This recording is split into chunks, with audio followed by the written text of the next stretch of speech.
Now let's go to the UK briefly, where Labor Party there has done a massive U-turn on a number of issues, including the country's open borders approach. It seems that the threat from Nigel Farage's Reform Party has British Prime Minister Keir Starmer talking like Donald Trump. Look at what he posted on X here. He said, if you want to live in the UK, you should speak English. That's common sense. So he's insisting on raising English language requirements.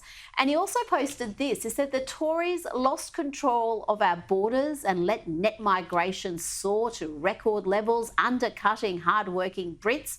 I won't stand for it. I promised to restore control and cut migration, and I'm delivering with tough new measures. British workers, I've got your back.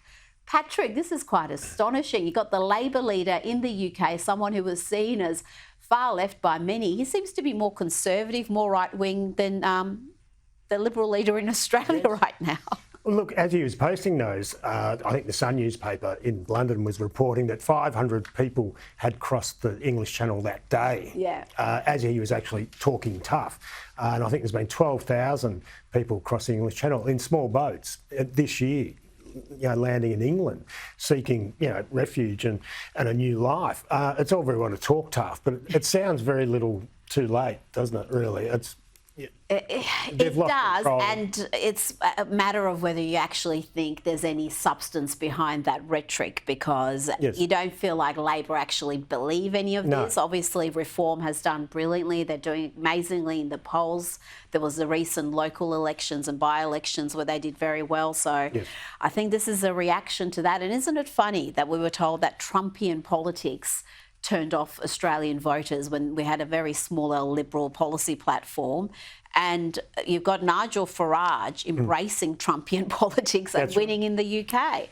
Now, before you go, I've got an example of the far left attacking itself from within, this time involving radical feminist influencers, Clementine Ford and Abby Chatfield, who have been attacking each other on social media since late last week. Over the weekend, it all got a bit too much for Abby Chatfield.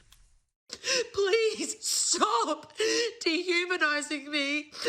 Please, you can criticise my content, you can criticise my work, just I'm begging you to stop lying about my intentions and stop saying that I have a personality disorder. You don't know me. And this is so triggering. I just want her to stop. Now, the row stemmed from an article Ford wrote on her blog last week, lashing Chatfield for profiting from the performance of being politically engaged and presenting herself as a voice of feminism and political authority. She called her shallow and says she platformed genocide supporters. I think she's referring there to Abby Chatfield's interview with Anthony Albanese. Ford then took to other social media platforms to call Abby Chatfield fake, as well as selfish and egocentric. Patrick, I'll be covering this in more detail in Lefties Losing It.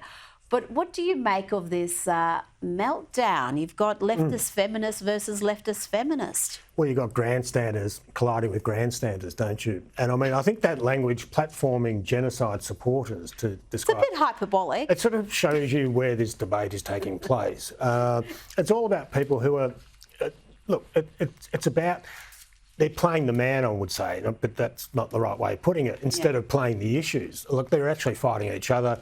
It's sort of entertaining and quite, challenging for the rest of us. We look at this and what the hell are you talking about? Well, those young female voters you were talking about, that's the primary audience here. And if that's the sort of politics they're being fed, you can kind of understand their voting patterns. Patrick, Carlyon, thanks for your time tonight.